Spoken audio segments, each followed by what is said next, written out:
Welcome to the show. Bass and Bonsai, we're still in the house. We haven't been back out on the water since Saturday morning, roughly.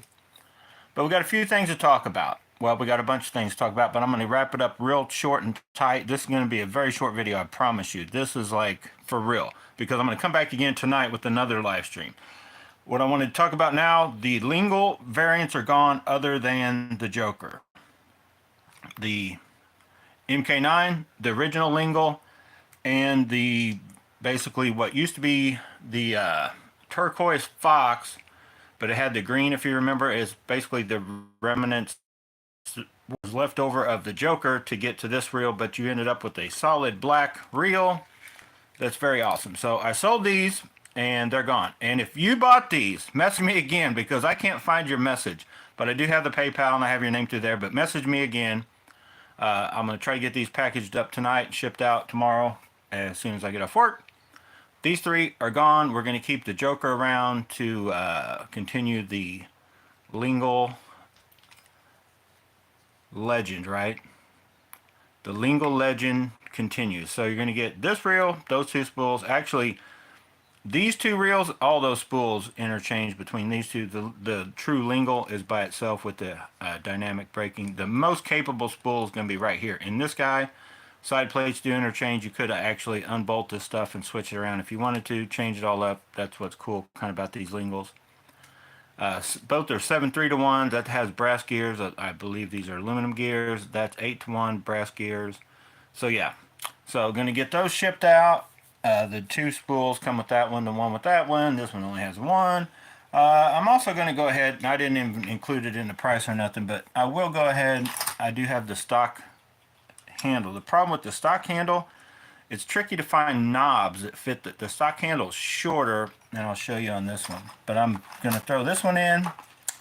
And since you just bought a package deal, and I just feel like it, I'm in that giving mood in case you decide to switch. But look at this. The stock Lingle has a little shorter, if you guys can see that. Now they've got the screws in it, and the screws are like a little different size, so I left them in it. But the stock Lingle handle is just a little shorter, and sometimes you can finagle. You can make them fit. If you guys remember, I did the little thing where you take an old handle, if you have an old handle lying around, and you basically make yourself little shims. There's tricks to do it, but I just found it's better to just set it off to the side and use aftermarket ones that are better. So anyway, you're going to get the stock handle with that one. But then, just in case you want to do some switching around, I have these two left. I'm going to throw both of these in on the deal. And so you're going to get, these will interchange. Like the knobs, you could put this one on this one if you don't like the 80. That's an 80. That's actually one off of one of the Dark Wolf Ultra deals that they're all the same. But one for that one. If you don't like that crazy, if that's too much gold, you could put that one on that. I think that's 85. This is 95, and then that's a 85 also, if you want to switch them around. So all that right there is going to you. Message me again, but I'll track down your address through PayPal if nothing else.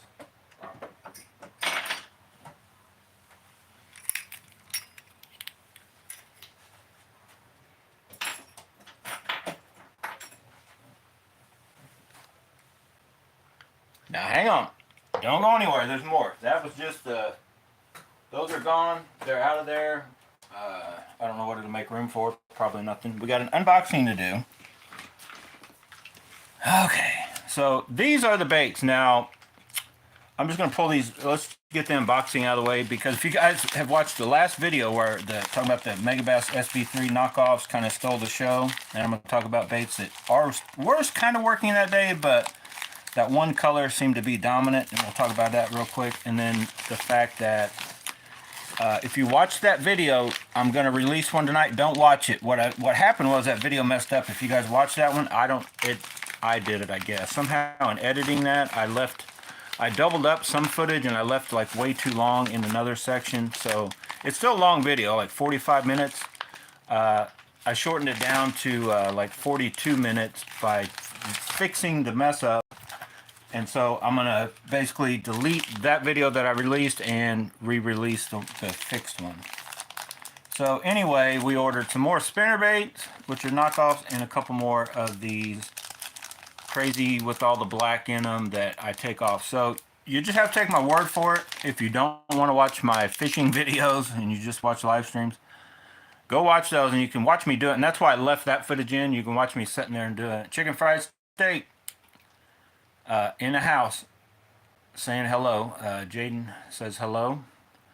We decided we need to double up on these because these baits, I'm still up in the air of how legit they are. I think they'll be good. They're little underspin swim jigs, right? And I think they're also Megabass knockoffs that are very reasonably priced, under $2. You can pick them up. But here's the issue, and if you watch that video, go watch it. And if you haven't watched it, just wait, give it a minute and wait for the better one to come out, I guess. Got a couple minutes switched around. But I bought this one the first day, or maybe a couple days I used it, and I felt like it's just not really getting hit. Well, it comes with these black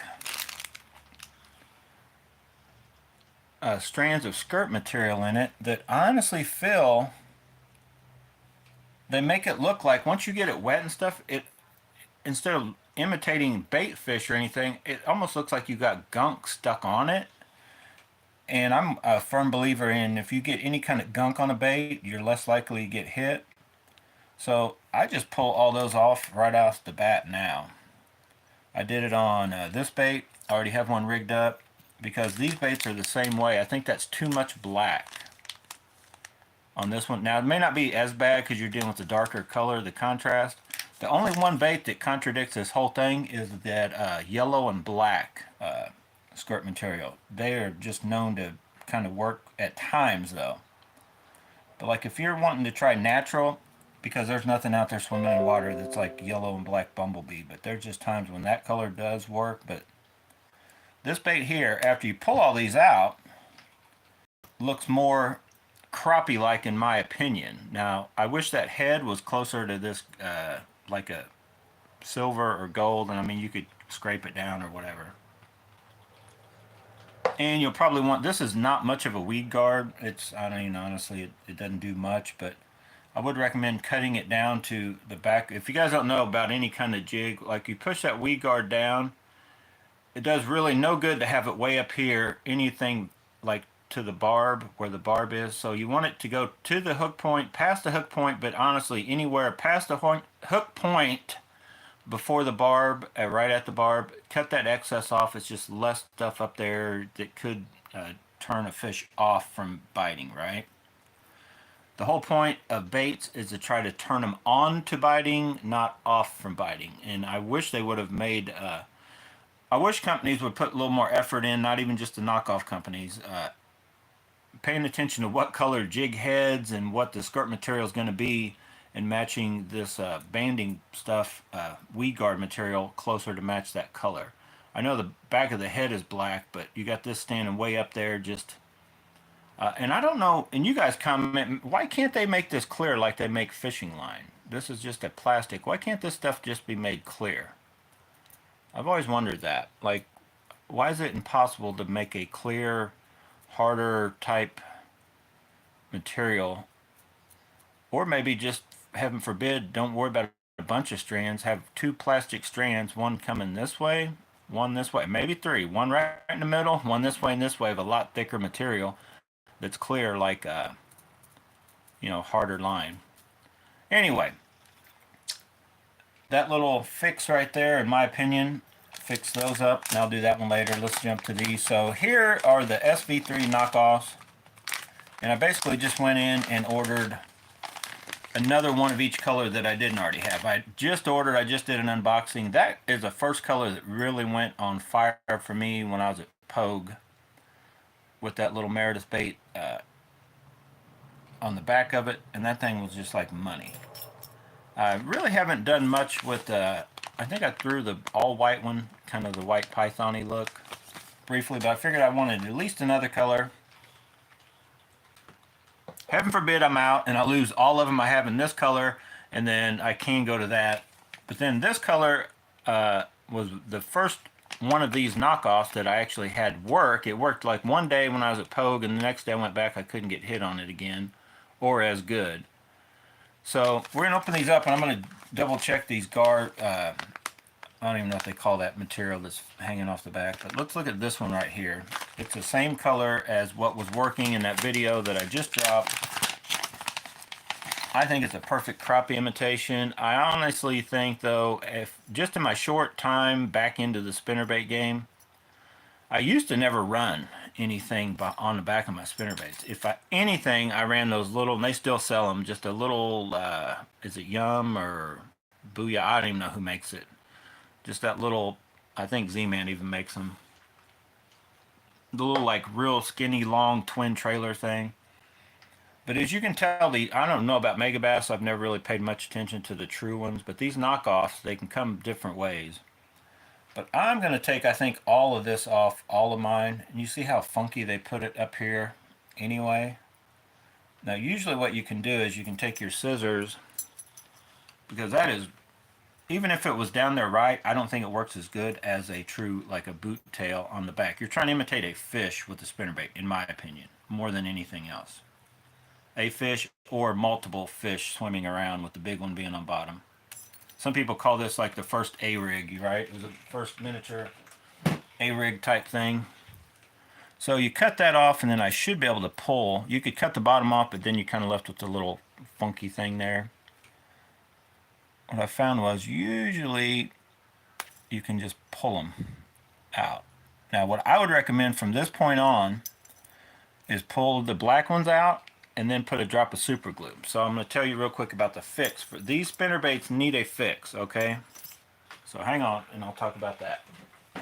And I brought this out to tell you about the color thing in the last video, but I'm going to talk about it real quick too. These are also the knockoff baits, and I think they're coming from the same companies because they are very similar in the idea of their colors anyway, or they're just copying each other when it comes to colors. Because it is a little bit different skirting material. It's definitely not the same. This is like a true white, and then the speckled stuff's the same. So they had a little different mindset there. But if you remember right, these knockoff ones coming from AliExpress, whether they're called Jackie Hammers or not, you got to watch this thing. It could be out enough that under hard enough pull, you know, fish just right, you can sometimes come back with just a blade and you're missing the bait. So you need to make sure that those are pressed into that hole.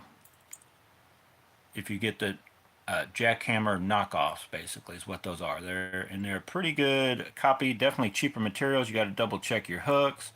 Actually, that one's got a little. I can feel that. See I gotta double check that one. So what I always do is you just check them, and it's funny is I just push down with another piece of metal, and it fixes it. Now you're gonna say, oh well, that'll roll up during the thing, but I have excellent hookup ratio with these baits. You do have to double check them. You can get a roll up where I've probably had this one caught on a piece of wood or something else, but I still feel I have excellent hookup ratios with these baits and the spinner baits. They're just made of a little cheaper. They're like $2 compared to $15. I mean, I'm not going to argue that I do have to watch them, you know, keep an eye on them. This, though, once I found it, like all of them that I've checked that are already good, or if I need to push them in once I do, it's like something you don't really have to go back and readdress once you double check it. But this hook thing, you have to double check regularly. So far, the spinnerbaits, I think just because I'm not in as much stuff, like they've seemed fine. Because this one's caught a bunch of fish. If you guys don't know about the little thing, I use snap, so it's better off to have a little something to keep the snap from sliding around. Just kind of will help save you from a cast. You may cast it sometimes and it'll have slid and could cause an issue. So this bait's the same thing as far as the fix. You want to double check right where this little keeper thing is and make sure, first of all, it's pressed up as tight as it can go. Now, I recommend, I still haven't figured out what I want to put. Maybe some sort of, I don't even know, maybe just find some kind of simple 5-minute epoxy. One you don't have to mix, just something I can put on there other than super glue that's more, you know, because super glue kind of dries real small. Find something that leaves a little glob glued in and just press it in there to make sure these don't fall out. Because the issue is they use very small snap or split rings. If it would ever focus, It's focusing way down there. Oh my God. So yeah, see those? They're pretty small. They look probably big in the pic, but those are actually very small split rings. So they're skinny like right here. So it doesn't take, there doesn't need a lot of room to slide out. So I've lost one of these already. Now since I caught onto that little issue, and some of these, I don't think it's Megabass. If you guys can see, I got that one like sideways, up tight. So it should not slide off. I guess technically if a guy wanted to, he could spin it around and even more so than I did kind of thing. But so far, luckily, no issues. I'm going to try to track down some kind of glue and just add a drop of glue there for mine. Give me a little more peace of mind. I mean, worst case scenario, you just buy a bunch of it, like for the price. Other blades will work, but these blades are something about the fact that they're made in. So these are basically Megabass copies. So what they've done, what Megabass did, they have a thicker gauge wire. Some of the older Megabass spinnerbaits were just known for, like, you try to boat flip a fish, or you just, after a very little amount of time, they were breaking the blades off. And so to keep the vibration, they've got real thin blades, but a fairly thick gauge wire. It does work. It's just a system that seems to work. It's pretty small profile. The thing I really like about them, and I think it helps, is the vibration they give off, plus you can feel that vibration, lets you just feel more confident getting it down lower, slowing it down. You can kind of slow it down slower than you normally would a spinnerbait, because some blades, they'll still be spinning, but you don't know you don't know how to find that speed because you can't feel the feedback coming to you through, even if you're using braids. Certain spinnerbaits just don't give you the feedback like what these do. Plus, I mean, they just work, they get hit, but the ability, the feedback it gives you, the way it's designed is just awesome in my opinion. But yeah, see, these gonna have to come out too. So I just pull all those out, and I need to remind myself to glue all these because I'm not sure which ones I did or didn't glue or whatever. So I need to double check all of them, because I do like that color. And once you start pulling these things out, you're definitely loosening that stuff. So you need to make sure this is whichever way you want it. You can kind of tell sometimes they do a shoddy job of mixing or putting that stuff on there. I think honestly I want the white underneath, and this, like, it probably doesn't matter.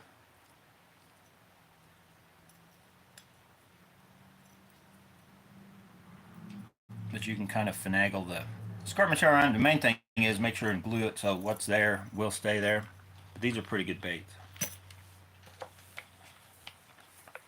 So I left that footage in because you could watch, like, sometimes you got to take time on the water to get a bait rigged up the way you want it, and then track down what baits, are working, aren't working. So what I did, and I'll try to give you the quick on it. So we started out in the morning. The bite was actually kind of tough in my mind anyway. So the first thing I got onto was this little dude, and this is the one I added a little bit of our live rubber that's sitting over here in the corner. I just added a little bit of purple and brown because I was missing a bunch of the skirting material from that little mini max. So I got on a hit and a good decent little bite with that, and then so I let Maddie start using that, and I think she caught a couple. But then so while she was using that, I was like, I'll just try other things. And remind me to talk about this before I leave. I don't even know why. I think I tried this guy. This guy just wasn't firing right. This guy should have been firing, I would have thought. But I was like, I want to try to get on kind of an underspin or just a swim jig in general. Get more used to these. These get hit. The downside to these, you can't tell exactly what's going on. I'm like a control freak. I just feel I feel like I need more contact with the bait. So swim jigs, just little swim bait underspins and all that, don't give you the feedback like a chatterbait or spinnerbait does, but there are definitely times when that little more subtle thing tends to get hit over these. So I managed one on this, and then it gave me the idea once I pulled those black things off, I'm like, well, I need to do that with, because that is the same color in just a more, you know, flashier presentation. And sure enough, when I did that, it was game on. So then once I realized like this was a pattern, a bite, that's what was working, right? This little dude right here. And I like those, if you guys remember right, last year I started using that Zinkers that had that, kind of had that chartreuse that bled into it, so it had a little yellowish tint to it. And that, I can't remember the name of this color, but those Z-Man ones already have that kind of added just a touch. These are not a white, so I think that made it even better of a crappie imitation. But then I was like, well, is that, what is it the color? Is it just they're on a spinnerbait bite or whatever? So I don't really talk about it a lot in the video if you're watching. And I edited out a lot of footage. I went through a lot of different baits that did not get hit at all. So when I went from that, I gave that also to Maddie, and she started using it. And when I pulled this guy out, and I put one of those same baits on the back of him, roughly the same baits. It's actually a little different color, but very close. And actually these are, I think, bleeding off my other colors, which is a good thing, so they darken up just a hair. But when I put this dude on the chatterbait, first cast, caught a fish, and then we kind of got in the dead zone, but then Maddie stopped fishing this, so I put it back on, and then that's what I caught that giant at the end on. And that's probably just because I threw it in the bed, but it doesn't hurt to have a color that's working when you land on the bed of a giant, right? So that was an awesome deal, and it showed me that I think the color that day and a little flashier presentation was probably better than a certain style of bait. So anyway, like I said, I'm going to take off one video and put another one on. So other than, I'm going to come back tonight with a live stream talking about something completely different what we're talking about now. You see me video pop up, it's the same video. So if you've already watched it, no need to watch this one. If you haven't, wait for this one and watch it, because it'll kind of show more of the process like what I just talked about. I was kind of finding stuff. That's why I left it like a roughly 40-some minute video, because I feel it showed the kind of process I go through and how long it can take to sit there and pluck things out. And you're like, I'm bound determined. Because this is also a good one too. I think that's called Slam Shady or something. But then this color in the Meredith bait is also a good perfect crappie imitation. Probably even better than this, but that works and should last the life of this bait, and this may get chewed off at some point. But either one of those are like 3-inch. I think this is considered 4-inch, and that's a 3 or 3.3, whatever the biggest you can get of the Meredith, which averages about 3 or 3.3 from what the Key Tag, Strike King, Guggen, all those other swim bait makers that have copied Key Tag basically. So I'm going to wrap that up. I'll give you a quick idea of what to, if you want to come back for the second live stream. I'm going to go into the gym first. Come back, get cleaned up. I'm going to make a run up to probably Bass Pro and Shields. They've got a couple different sweet rods I've been looking at. So I'm going to get a weight on those rods, get them in my hand, compare them, probably take this reel with me and put them on though, and just I don't know if I want to buy. I already have the tequila back rack coming. It's supposed to ship today. Should be here this week within the next few days, coming FedEx. So hopefully it shows up. But I don't know. I'm getting bored. I think I'm going to make a run up, check those out. So if I do, be looking for that live stream. We'll be talking about what they weigh, what they don't weigh. Because if you guys are curious what rods weigh, you have no clue unless somebody's put it out in a video somewhere, because manufacturers of rods do not hardly ever put out what they weigh. The Megabass do. If you go to Digitaka and look up the destroyers through Digitaka, they'll have pretty much the specs, and a lot of the CDM ones you can see on the rods. They'll tell you the weight, but if you go to Tackle Warehouse, you have hardly no clue, because a lot of times that part doesn't really matter. And I know I've heard Ben from the Hookup Tackle talk about it. Doesn't matter, just fill it in hand, which is true. You need to get it in hand and fill it. Problem is, most of the rods that you're looking at, you don't have in hand. You can't get it in hand. So at least having an idea of what weight a rod weighs is like, oh no, man, that's like 10-ounce rod. I don't want that. Like, not when the same rated one over here is like lighter, which several of you guys have commented about how light the Phoenix feather rods are, but nobody's really got those in hand to hold and look. And I know when I was at Bass Pro and I grabbed the Victory rod, it's a lighter power. It's definitely smaller and lighter than what the Leviathan Orochi Double X at Shields is, but it felt just like a better feeling rod to me. It felt more powerful than my Super Destroyer, but it felt like it should handle majority of swim baits I'll probably be throwing. So I may go with that rod. The downside to that rod, which may be the upside for some of you guys, I don't think it. I think it's a one piece. There's no way to make it smaller than 7'10". The Orochi is 8 foot, but the whole butt section, pops off, so you're basically dealing with a 7 foot or shorter rod once you broke it down to storage, moving, and all that kind of stuff. But I want to compare them and get the weights, because that Orochi felt like a heavy monster. Like, I don't think I'd want that rod to be fishing even for an hour or two. So I'm not sure how high up I'm going to go in these, but I just kind of want to get an idea, because I've also, I think the other rod I was looking at, the Daily, that I haven't put my hands on, but I've seen a few videos on it, and I think it weighs 7.2 ounces. The Tequila back rack's only 7 foot. It's only up to, I think, 4 ounces. The Daily's up to 6. I think the Leviathan's even over that, and I think this Victory, the SB Ranger, is up to like 4 ounces. So, where was I going with this? The Tequila Baccarat weighs 158 grams, which is like 5.5 ounces. Our Super Destroyer, the 6'9", medium heavy carbon light, they're like 128. So they're like 4.5 ounce rods. The back rack can be an ounce heavier than those. If you guys notice or pay attention, I balance my rods. I add like an ounce to the back of the Super Destroyer. And I'm almost positive every swim bait rod I would, if I wanted to get that feel, but since they're already so heavy, I may not mess with that, but I may just try it and see what it feels like.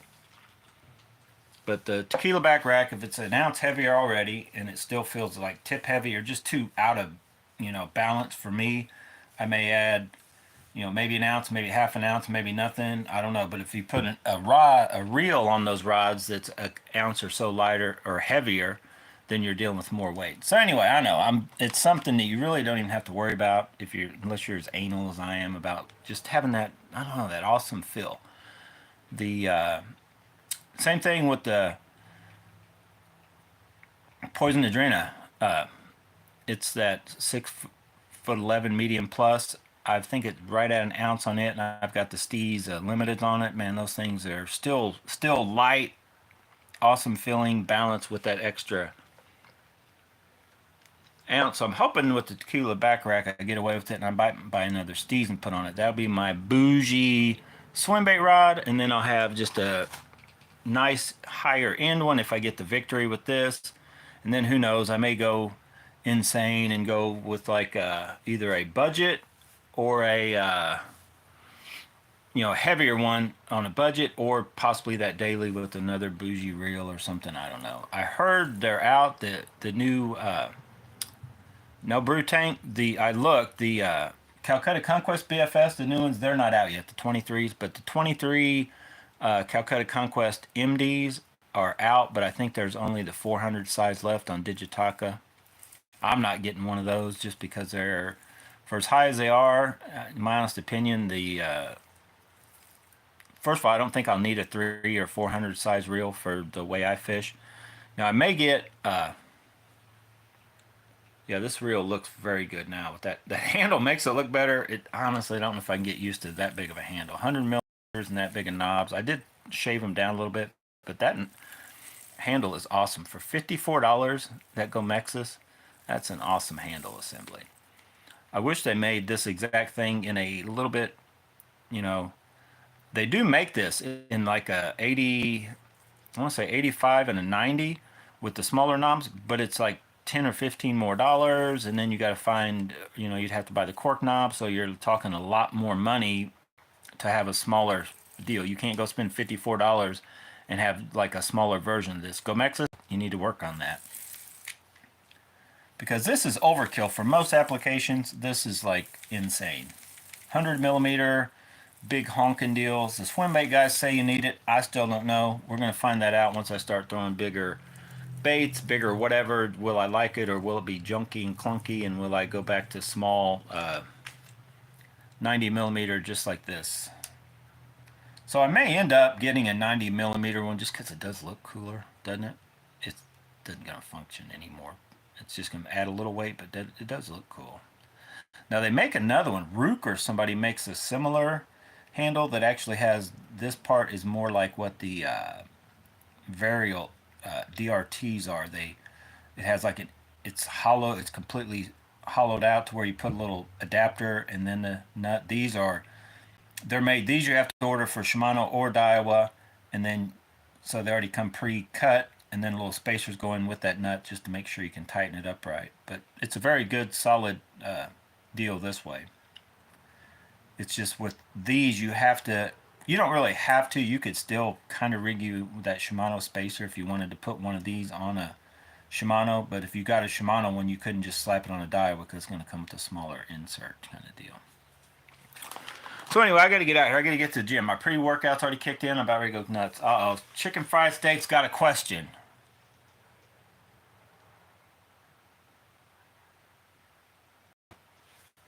Chicken Fried Steak, you've asked me the question that everybody and their brother asks me on the daily, and it's not about the daily rod. I already wrote a paper. I wrote a novel about it. About the reels. Right here. So Chicken Fried Steak wants to know, as of today, that he could go order, what first-timer BFS reel and then rod do you suggest? I'm just messing with you. The Dark Wolf Ultra, 100%. Now, if you're bougie, if you're Chinese bougie, and I'm going to show you guys something. You guys are going to get a laugh out of this. Look at this. The Arise Elite would be a good all-around, or the Air, but it's double the money. The Air would be the one that would perform if you're going true ultralight. Now you guys are like, dude, you're retarded. But look, I'm going to show you guys something. I didn't even, and they're on there tight. I didn't even have to take off the stock ones. That is just the stock ones it comes with, and I was just messing around the other day when I did a live stream. I was like, what if those, I was like, oh, they do fit. And what's funny is they fit so tight. You got to like put them on and then pull them back a little bit. You could probably go out and fish with that. Now you wouldn't like, you know, power fishing, but that is insane that they just stuck right on there. But if I was like, I don't know, it's hard to call it. Like for me, I like this reel just because it has a refined feel. But the Dark Wolf Ultras, man, you can't knock those. For $55, you cannot beat the performance in a Dark Wolf Ultra with almost any reel out there. And then especially budget. And let me get the rod, because I do have the rod. I don't have a Dark Wolf Ultra. Charles has all those, but I got the rod back. And then I'll show you, actually I'm going to show you all these rods. Hang on, then I might make it to the gym tonight. I've already taken my pre-workout. I'm going to be flying around off the ceiling. The rod I recommend to this day, and I have to give the Real Test props for this, because I would have never even messed with another one, because the first one I got was the junk one from way back in the day. It was like some kind of weird promo thing they were doing. They were selling it with just one tip, and the one tip broke. Just kind of rod, if you guys remember that crazy deal, that the Wizard rods are good now. So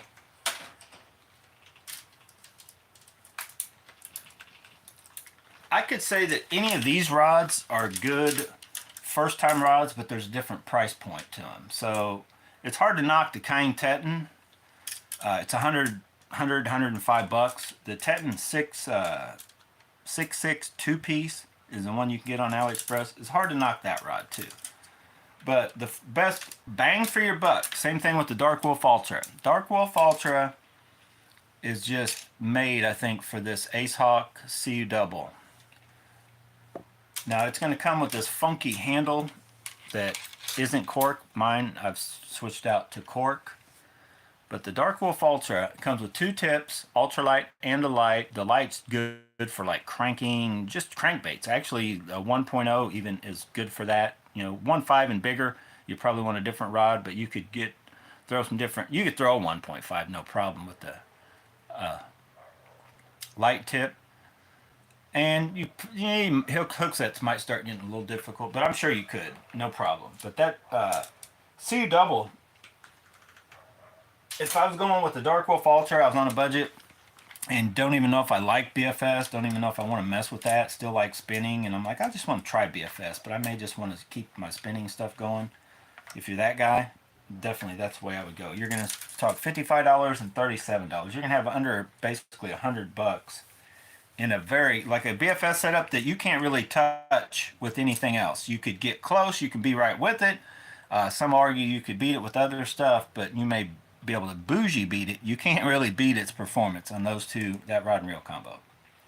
But if you want to go full bougie on a bad looking, working, lightweight, that right there is still like an awesome, it needs the brand new 23 Calcutta Conquest BFS put on it. But this is a Rainy Stream. Comes from AliExpress. Still the most expensive rod I've ever bought off AliExpress, I think. It was $200. I'm pretty sure that's fake cork, but this rod it's like one of those fun looking, working, it's got the gold wraps. It's got very good guide, like the guides are placed right. Like if you watch here when I get to the end, they're close together. It's a little 5'6" ultralight piece.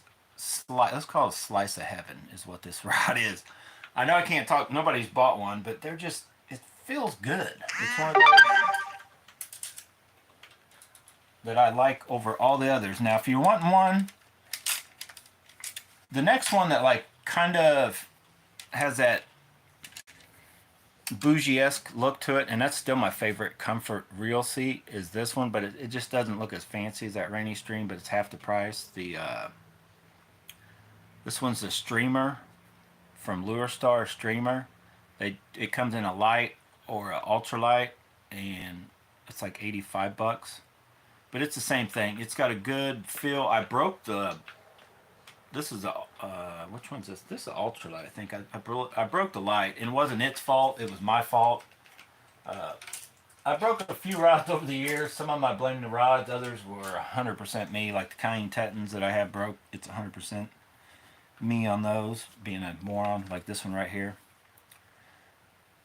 I still think the lightest BFS rod I've ever owned. If you're just like I want to put the lightest and most fun setup together. It's not going to cast the lures the best as some of these because it's shorter. It's 522 SUL, but that Cayenne Teton and that little bitty, look how thin that blank is. That is probably the lightest and funnest rod you could go use. But I think they're up there high. When I first got this, like $50. Now they're like 80 something, or maybe, I don't know. So, and I broke it. It's been broke right and fixed by me. I make the most god-awful ugly fixes, but they hold. I have not yet. I don't know. I'm going to knock on wood. Hang on. I have not broke a rod that I fixed today. I'll probably break every one I use from here on out. So lastly, since you guys started on this crazy deal, we sidetracked ourselves. I'm going to have to give Cast King their dues. I don't even know if they made this rod, just had their name slapped on it. Somebody else made it. But this Cast King Zephyr rod is way better than the Zephyr reel. It's got just an excellent overall, like, kind of a balanced feel, but it just, it's one of those, it's a very crazy soft, look how soft, like a solid, crazy bending tip. So it makes every fish, I mean every fish, a fish that size that's pulling a little is going to feel fun on this, but it's so strong you can cast light and up to like, you know, 1/4 ounce or probably even heavier. You can throw pretty good size stuff. You can fight in, I mean, a bigger fish. Like, it's just one of those all around. It's a good rod. All these I just showed you, I hardly ever fish anymore. The Teton 661 that I have kind of in operation, the filling rod, they're more of my kind of replacing what you would use light bass, spinning gear for lighter bass baits. I kind of use those two. They're on the light versions. My ultralight are primarily for creek and streams, and me and Charles have not hit any of those in quite a long time. So part of me is like, you guys have heard me talk several times, I'm not a collector. I mean, there's just so much of me wanting to like list all this stuff for sale. But I'm going to get out to creeks and streams. I just don't know. I couldn't really call. I guess it depends on which creek and stream we're going to, what I'm in the mood for. But by far my funnest two for little, I'm talking you're going little panfish, little creeks and streams, are these two right here. The crazy bougie $200 one from AliExpress, the Kyram Rainy Stream, or the Teton 522 SUL. Those two just, they got fun written all over them. And they're roughly the same size, height, all that, what they'll do. They're roughly the same. The CU Double and the Zephyr are close to the same, and along with those streamers, they're real close. But like if I had to pick the one I wish they would change the reel seat on would be, but it's comfortable, but the CU Double. But it's hard to knock a $37 rod that comes with 2 tips that can handle all the stuff. So hopefully that answers your question or confused the heck out of you. Either one doesn't really matter to me. I don't make any money off any sales on AliExpress or anywhere for that matter. So it's up to you. That's my opinion. If you're budgeting, Dark Wolf Ultra or the Black Knight 2 is also an option. It goes okay with the CU Double, but the CU Double. But if you want to go, a C and a U and then the word double. You guys just want to see my perfect handwriting again. Oh boy, I don't have any room for this. It's just a simple C, whoa, a U, and then double. I forgot how to write. Oh my God. Ace Hawk, CU Double. Should be $37, and if you see the 7-foot medium in there, you let me know, because that thing is like never been. I think they had stopped making it. I was always going to get a 7-foot one, but anyway.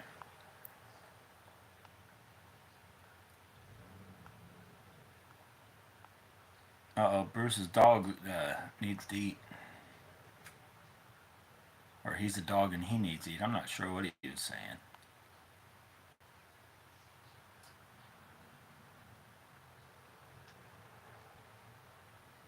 What did he just tell me? Hang on. Oh yeah, I see what you're saying. Bruce says, I missed that. I'm gonna tell you guys this, and then I'm out of here. Seriously, I got things to do. I got things to do. What Bruce says is, I'm gonna show you on the new one, is to help with that. Now that sounds, I don't know, that may be even too much work for me. This thing will not focus for the, see how that's like a weird funky angle? He's saying bend that out, Dremel it at like a 45, so then when you squeeze it up, it's like totally flush with the metal part. But I think just finding the glue would work too, because here's another thing. Some of the higher end JDM ones, I don't think the Megabass ones do, but I think some of the higher end depths, or some of them, they weld that some way or another. Because what can happen, I've talked about this 1 or 2 other times in the video. Say somehow your line, like can happen with the spinnerbait, you cast or something funky happens, and your line were to get wrapped up. That is a sharp thing, so it technically could put a little nick in your line by having that sharp, almost a cutting edge on there. So I'm going to try to track down some, I don't know, I just have in my head to get some type of little putty glue type stuff that, you know, you just put a drop on it and it hardens just at that, and so it eliminates all that. This isn't going to fall out, nothing's going to get on there, chance of getting cut, and then you're good. So my little short video ended up being 45 minutes, so get out, go bass and bonsai, whatever you do. If you've already watched the video that dropped yesterday, don't drop this one. Watch one dropping tonight because you will have already seen it. But if you haven't, wait for it. And then I'll be doing another live stream at some point in time tonight. Even if I don't make it to weigh the swim bait rods. And then also, if you bought the Lingles, message me again. And I'm going to try to get those packaged up tonight too and shipped out as soon as I get off work tomorrow. Then I got to go see the lady at the post office again. I got a history with the lady at the post office, but I want to go into that. Thanks for watching, guys. Get out, go bass and bonsai. Have fun doing it.